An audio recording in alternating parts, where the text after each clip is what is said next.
बोलिए कार्तिक के ठाकुर की जय, तुलसी मैया की जय। कथा शुरू करने से पहले हमें अपने गुरु महाराज जी का ध्यान करना चाहिए। गुरुर् ब्रह्मा गुरुर्विष्णु गुरुर्देवो महेश्वरा, गुरुर साक्षात पारब्रह्म तस्मै श्री गुरुवे नमः। इसके बाद हमें गणेश जी महाराज जी का ध्यान करना चाहिए। उनके जयकारा लगाकर गणेश जी की कथा सुननी चाहिए।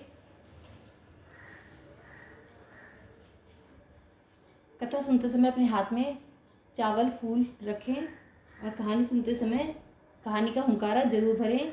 बिना हुंकारा भरे कथा श्रवण का कोई फल नहीं मिलता। विनायक जी की कथा। एक बार गणेश जी महाराज जी चुटकी में चावल कुलिया में दूध लिए फिर रहे थे।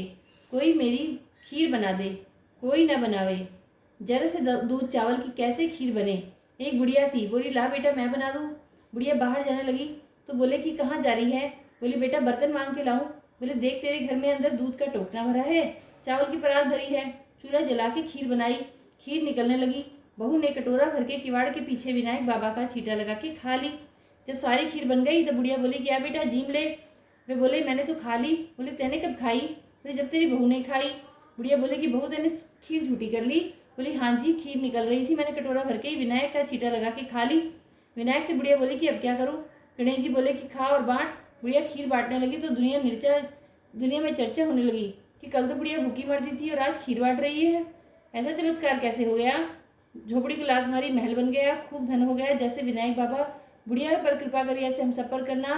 कहते सुनते हुंकारा भरने वालों भी करना। बोलिए गणेश जी महाराज की जय। कार्तिक महात्म अध्याय 16।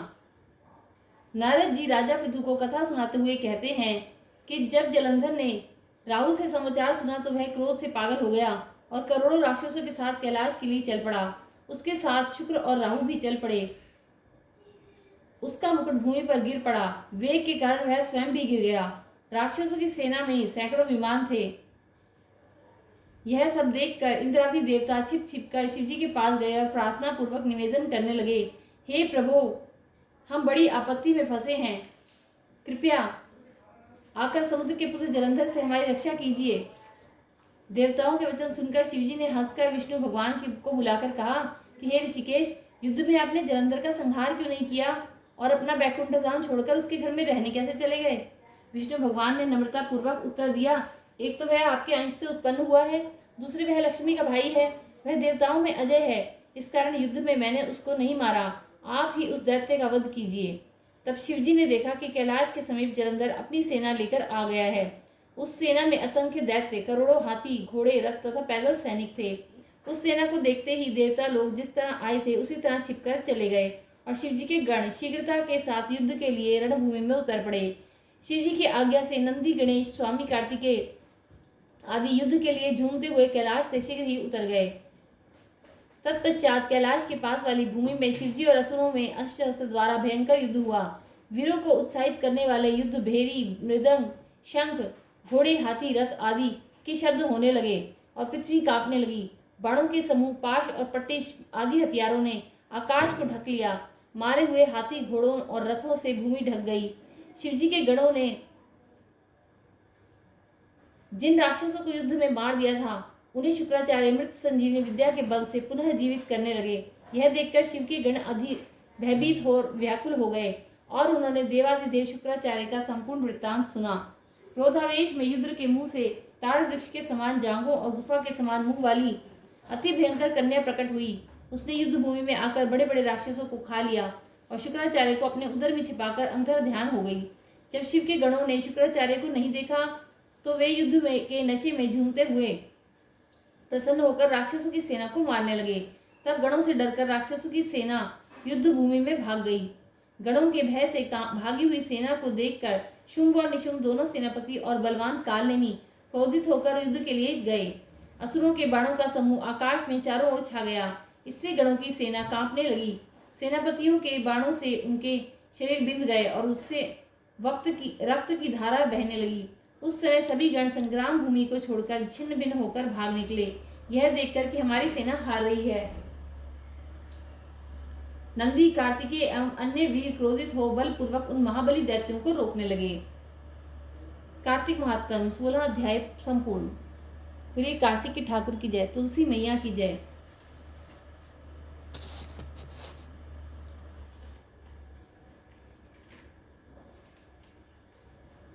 नित्यनेम बाबा सीता माता की कथा।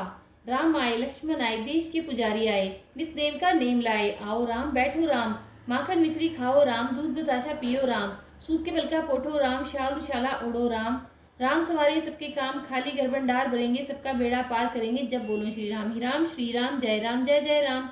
सीता माता कहानी कहा करती थी, श्री राम जी सुना करते थे। एक दिन भगवान राम को किसी काम से बाहर जाना पड़ गया। सीता मैया कहने लगी कि भगवान मेरा तो 12 वर्ष का नित्यनेम है, मैं अपनी कहानी किसे सुनाऊंगी। भगवान राम बोले कि ऐसे करियो, तू कहीं की पार पर जाकर बैठ जाइयो, औरतें पानी भरने आएंगी तो तेरी कहानी सुन लेगी। सीता माता बोली कि अच्छा। सीता माता कुएं की पार पर जाकर बैठ गई। एक बहू आई, रेशम जरी की साड़ी पहन रखी थी, सोने का घड़ा ले रखा था। सीता मैया बोली कि बहन मेरा 12 वर्ष का नित्यनेम सुन ले।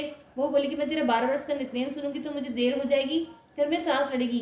कहानी नहीं सुनी, घर आई तो रेशम जरी की साड़ी फट गई, सोने का घड़ा मिट्टी का हो गया।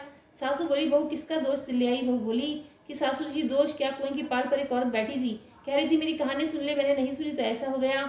अगले दिन सास वही साड़ी पहनकर वही घड़ा ले गई। सीता माता बैठी पाई, मेरी कहानी सुन ले बहन। सास बोली कहानी एक बार छोड़ 4 बार सुनूं। राम आए लक्ष्मण आए देश के पुजारी आए, नित नेम का नेम लाए, आओ राम बैठो राम, तभी रसोई जीमो राम, माखन मिश्री खाओ राम, दूध बताशा पियो राम, सूत के बल का पोठो राम, शाल दुशाला ओढ़ो राम, शाल दुशाला ओढ़ो राम, जब बोलो श्री राम ही राम, राम सवारे सबके काम, खाली घर भंडार भरेंगे, सबका बेड़ा पार करेंगे, जब बोलो श्री राम ही राम, श्री राम जय राम। वह बोली कि बहन कहानी तो मुझे बहुत अच्छी लगी। घर गई तो रेशम जरी की साड़ी हो गई, सोने का घड़ा हो गया। वो कहने लगी कि सासू जी तुम कैसे कर लाई। वो तू दोष लगा लाई थी, मैं दोष उतार रही। ऐसी वो कौन थी। वो सीता माता थी, पुराने से नया कर देती है, खाली घर भंडार भर देती हैं, लक्ष्मी जी का वास कर दी और जो कुछ इच्छा हो उसे पूरी कर देती हैं। अच्छा सासू जी ऐसी कहानी मुझे भी सुना दो। ले भाई तू भी सुन ले, फिर से कहना ही है। राम आए लक्ष्मण आए देश के पुजारी आए, नित नेम का नेम लाए, आओ राम बैठो राम, तभी रसोई जीवो राम, माखन मिश्री खाओ राम, दूध बताशा पियो राम, सूद का बलका पठो राम, शाल दुशाला उड़ो राम, राम समारी सबके काम, खाली घर भंडार भरेंगे, सबका बेड़ा पार करेंगे, जब बोलो श्री राम ही राम, श्री राम जय राम। बहू कहने लगी कि सासू जी कहानी तो बहुत अच्छी है। सासू बोली बहू रोज कह लिया करेंगे। अब सास बहू रोजाना नहाती धोती पूजा पाठ करती, नित नेम सीता माता की कहानी कहती। एक दिन उनकी पड़ोसन आई, बोली बहन जरा आँच दे दे। मैं बोली कि अभी हमने आँच नहीं जलाई। मैं बोली तुम 4 बजे से उठकर क्या कर रही हो। मैं बोली कि हमने नहाए धोए पूजा पाठ करी, सीता माता की कहानी कही। मैं बोली इससे क्या होता है। बोली सीता माता की कहानी कहने से अटूट भंडार भरते हैं, सारे कार्य सिद्ध हो जाते हैं। पड़ोसन बोली क्या है बहन, ऐसी कहानी मुझे भी सुना दे। मैं बोली ले भाई तू भी सुन ले, फिर वही कहना ही है। उसने पड़ोसन को भी कहानी सुनाई। पड़ोसन कहने लगी कि बहन कहानी तो मुझे बहुत अच्छी लगी। अब वह पड़ोसन भी नित्य सीता माता की कहानी कहने लगी। सीता माता ने उसके भी भंडार भर दिए। हे मेरी सीता माता, जैसे उन सबके भंडार भरे ऐसे मेरे भरियो। लक्ष्मी का वास हो, अन्नपूर्णा का वास हो। बोलो सीता माता की जय, श्री रामचंद्र जी की जय। तुलसा जी की कथा। कार्तिक के महीने में सब कोई तुलसा माता को सींचने जाती। सब कोई तो सींच के आ जाती, पर एक बुढ़िया माई आती और रोजाना तुलसा माता से कहती कि तुलसा माता सबकी दाता, मैं बिरला सींचू तेरा, तू कर निस्तारा मेरा। तुलसा माता अडुआ दे, लडुआ दे, पीताम्बर की धोती दे, मीठा मीठा घास दे, बैकुंठ का वास दे, चटके की चाल दे, पटके की मौत दे, चंदन का काट दे, झालर की झिंकार दे, साई का राज दे, दाल भात का जीवन दे, 11 का दिन दे, कृष्ण का कांधा दे। इतनी बात सुनते ही तुलसा माता सूखने लगी। भगवान ने पूछा कि तुम्हारे पास तो इतनी औरतें आती हैं, तुम्हें जिमावे गावे, तो भी तुम कैसे सूखने लगी। तुलसा माता ने कहा कि एक बुढ़िया माई आती है जो रोजाना इतनी बात कहकर जाती है। मैं और तो सब कुछ दे दूंगी, पर आप श्री कृष्ण जी का कांधा कहाँ से दूंगी। थोड़े दिन बाद बुढ़िया माई मर गई। सब कोई उसको उठाने लगे, पर वह इतनी भारी हो गई कि किसी से उठे ही नहीं। सब कोई कहने लगे कि पाप घाट की माला फेरती थी जिससे इतनी भारी हो गई। भगवान बूढ़े ब्राह्मण का रूप धारण करके आए। सबसे पूछने लगे कि इतनी भीड़ क्यों हो रही है। सब बोले कि एक बुढ़िया माई है, मर गई, पाप नहीं थी इसलिए किसी से नहीं उठती। तब भगवान बोले कि इसके कान में मुझे एक बात कहने दो तो ये उठ जाएगी। सबने कहा कि तू भी मन की निकाल ले। भगवान ने जाकर उसके कान में कहा कि बुढ़िया माई तू बिरला सींचे मेरा, मैं करूँ निस्तारा तेरा। बुढ़िया माई अडुआ ले, गडुआ ले, पीताम्बर की धोती ले, मीठा मीठा घास ले, बैकुंठ का वास ले, चटके की चाल ले, पटके की मौत ले, चंदन का काट ले, झालर की झिंकार ले, साई का राज ले, दाल भात का जीवन ले, 11 का दिन ले, कृष्ण का कांधा ले। इतनी बात सुनते ही बुढ़िया माई हल्की हो गई। भगवान कंधे पर ले गए, उसकी मुक्ति हो गई। हे मेरी तुलसी मैया, जैसे उसकी मुक्ति करी ऐसे हमारी करियो, जैसे उसको कांधा दिया वैसे हमें भी दियो। कहते तुमसे हुंकार भरने वालों को दियो। बोलो तुलसी मैया की जय, कार्तिक के ठाकुर की जय। पटवारी की कथा। एक बुढ़िया थी, उसने अपनी बहू से कहा कि तू दूध दही बेच के आ। वह बेचने गई तो रास्ते में औरतें पीपल पटवारी सींच रही थी। उनको सींचता देखकर बहू ने पूछा कि तुम ये क्या कर रही हो। औरतें बोली कि हम पीपल पटवारी सींच रही हैं, इससे अन्न और धन होता है, 12 वर्ष का बिछड़ा हुआ पति मिल जाता है। बहू बोली ऐसी बात है तो तुम पानी से सींचती हो तो मैं दूध से सींचूंगी। गुजरी बहू रोजाना दूध दही बेचने नहीं जाती, वह रोजाना दूध तो पीपल में और दही पटवारी में सींच देती। सास दूध दही का दाम मांगती तो कहती थी कि महीना पूरा हो जाने पर दूंगी। कार्तिक का महीना पूरा हो गया। पुनः के दिन बहू पीपल पटवारी के पास जाकर बैठ गई। पटवारी ने पूछा कि तू मेरे पास क्यों बैठ गई। बहू बोली कि सास दूध दही का दाम मांगेगी। पीपल पटवारी बोली कि मेरे पास क्या दाम रखा है, ये भरा डीडा पान कुतरा है, इसको ले जा। बहू ने वही ले जाकर कोठरी में रख दिया और डर के मारे कपड़ा उड़कर सो गई। सासू बोली बहू पैसे ला। बहू बोली कोठरी में रखा है। सासू बोली बहू ने कोठरी खोलकर देखी तो हीरा मोती जगमगा रहे हैं। सासू बोली बहू इतना धन कहाँ से लाई। बहू आकर देखे तो सच्ची में ही धन भरा हुआ है। बहू ने सास को सारी बात बता दी। सास ने कहा कि अब की कार्तिक मैं भी पटवारी सींचूंगी। कार्तिक आया, सास दूध दही तो बेच आती, हांडी धोकर पीपल पटवारी में चढ़ा देती। आकर बहू से कहती कि तू मेरे से दाम मांग। वह कहती सासू जी कोई बहू दाम मांगती है, पर सासू कहती कि तू मांग। बहू बोली कि सासू जी पैसे लाओ। तो वह पीपल पटवारी के पास जाकर बैठ गई। पीपल पटवारी ने सास को पान पतूरा भरा डीडा दे दिया। उसने ले जाकर कोठरी में रख दिया। बहू ने खोलकर देखा तो कीड़े मकोड़े बिलबिला रहे हैं। बहू ने कहा कि सासू जी ये क्या। सास ने आकर देखा तो बोलने लगी पीपल पटवारी तो बड़ी दोगली पटपीटन है, इसको तो धन दिया, मुझको कीड़ा मकोड़ा दिया। तब सब कोई बोलने लगे कि बहू तो सबकी भूखी सींचे थी और तुम धन की भूखी। हे पटवारी माता, जैसा बहू को दिया सब किसी को दियो, जैसा सास को दिया सब किसी को न दियो। बोल पटवारी माता की जय, कार्तिक के ठाकुर की जय, तुलसी मैया की जय। कार्तिक की कथा। एक सास थी, कार्तिक नहाती, 12 कोस जाती 12 कोस आती। बहू जो थी कठड़िया में पानी डालकर कह देती मन चंगा तो कटौती में गंगा, गंगा जी वहीं आ जाती और वह नहा लेती। एक दिन सासू की नद बह गई, घर बहू नहाई तो उसके कठड़े में आ गई, उसने निकाल कर रख ली। सास आई उदास होकर बैठ गई। बहू बोली ऐसे उदास क्यों बैठी हो। सास बोली कि मेरे नथ गंगा में बह गई। बहू बोली मेरे हाथ में आ गई। सास बोली कैसे। बहू बोली कि तुम तो 12 कोस जाओ 12 कोस आओ, मैं कटड़े में पानी डालकर कह देती हूँ मन चंगा तो कटौती में गंगा, गंगा जी यहीं आ जाती, उसी में तुम्हारी नद बह आई, मैंने ले ली। जैसे सास को आई ऐसे किसी को नाई हो, जैसे बहू ने आई से सब किसी का आई हो। कहते सुनते हुंकार भरने वालों पे आई हो। बोलो गंगा मैया की जय, कार्तिक के ठाकुर की जय, तुलसी माता की जय।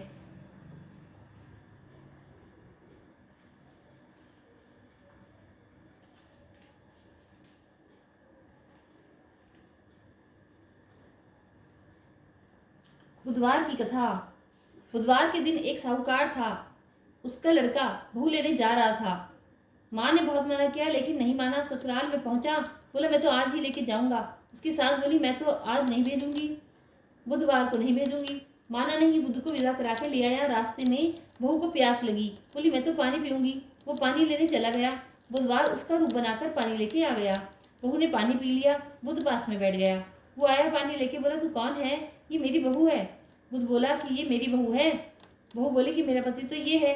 वो पंचायत में गए, वहाँ उनकी सारी बातें सुनकर पंच बोला कि तुम्हारा पति कौन है। बुध का उसने हाथ पकड़कर कहा कि ये तो मेरा पति है। उसका पति रोने लगा। फिर पंच ने करवा मंगाया और कहा कि जो मच्छर बन के करवे के मुंह से निकल जावे उसकी बहू रहेगी। बुध मच्छर बन के करवे के में घुस गया, करवा बंद करा दिया। पंच बोला तुमने बुध को नहीं माना, इसलिए बुध ने यह नाटक दिखाया है। उसने सारे नगर में ढिंडोरा पिटवा दिया कि बुधवार को बहन की भाई सास रे जमाई कोई न जावे। जैसे बुध ने उसको नाटक दिखाया ऐसे किसी को न दिखावे। कहते सुनते हुंकार भरने वालों को। बोलो बुध महाराज की जय। धर्मराज जी की कथा।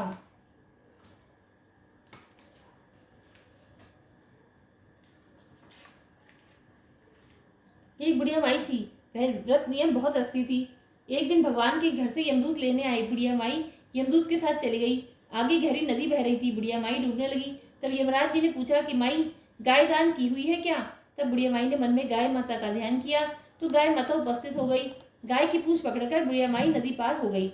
आगे गई तो काले कुत्ते खाने दौड़े। तब यमराज जी ने कहा कुत्ते को रोटी दी है क्या। बुढ़िया माई ने मन में कुत्ते का ध्यान किया तो कुत्ते चले गए। आगे चले तो काले कोए बुढ़िया माई को चोंच मारने लगे। तब यमराज जी ने कहा कि ब्राह्मण की बेटी को सिर में लगाने को तेल दिया है कि नहीं।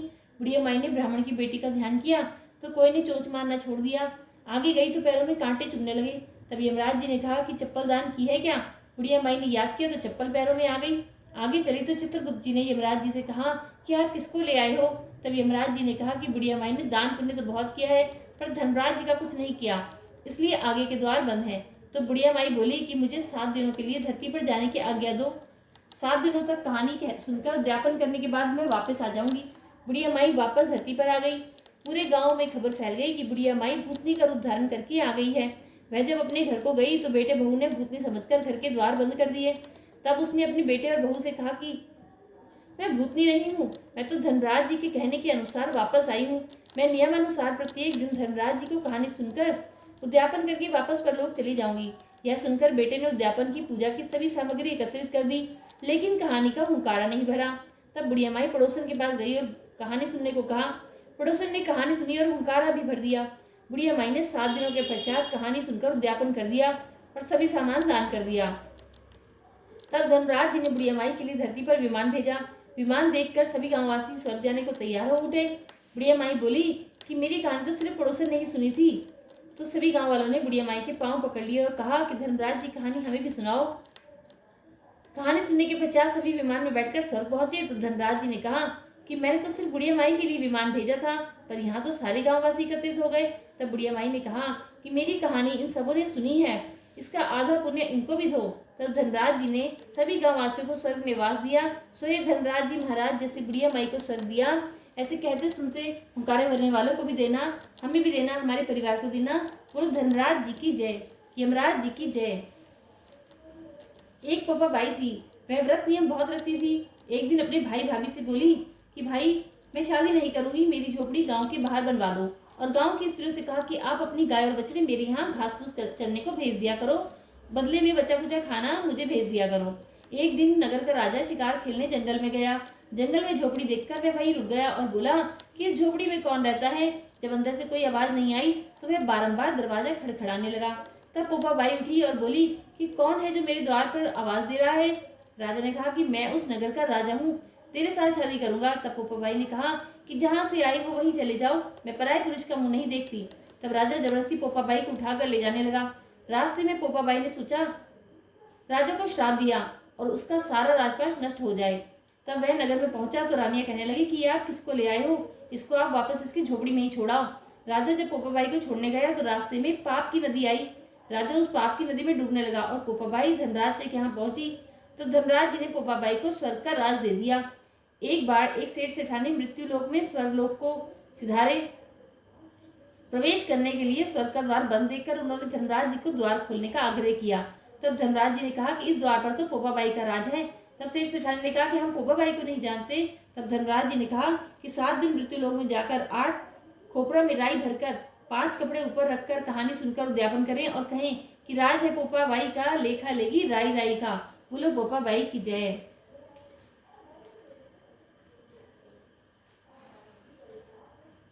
लपसी तपसी की कथा। एक लपसी था, एक तपसी था। तपसी तो भगवान की तपस्या करता। लपसी रोजाना 1.25 सेर का हलवा बनाकर भगवान को भोग लगाकर टाली हिलाकर जीम लेता। एक दिन दोनों में झगड़ा हो गया। लपसी बोला मैं बड़ा, तपसी बोला मैं बड़ा, क्योंकि मैं भगवान की तपस्या करता हूँ। नारद जी बोले कि तुम्हारा फैसला मैं करूंगा। दूसरे दिन तपसी नहाकर आने लगा तो नारद जी ने 1.25 करोड़ की मुद्रा तपसी के आगे गिरा दिया। उसने आंख खोलकर देखा तो मुद्रा पड़ा है। उसने उठाकर पैर के नीचे दबा लिया और तपस्या करने लगा। उधर लपसी ने 1.25 सेर का हलवा बनाकर भगवान को भोग लगाकर टाली हिलाकर जीम लिया। इतने में नारद जी आए और दोनों को अपने पास बिठाया। दोनों पूछने लगे कि कौन बड़ा है। नारद जी ने तपसी से कहा कि अपना पाँव हटा। पाँव हटाते ही मुद्रा निकला। तब नारद जी बोले कि मुद्रा चुराने से तेरी तपस्या भंग हो गई, इसलिए लपसी बड़ा है। तपसी कहने लगा कि मुझे मेरी तपस्या का फल कैसे मिलेगा। नारद जी बोले कि तेरी तपस्या का फल कार्तिक नहाने वाली देंगी। सब कहानी कहकर तेरी कहानी नहीं कहेंगी तो कार्तिक का फल तुझे हो जाएगा।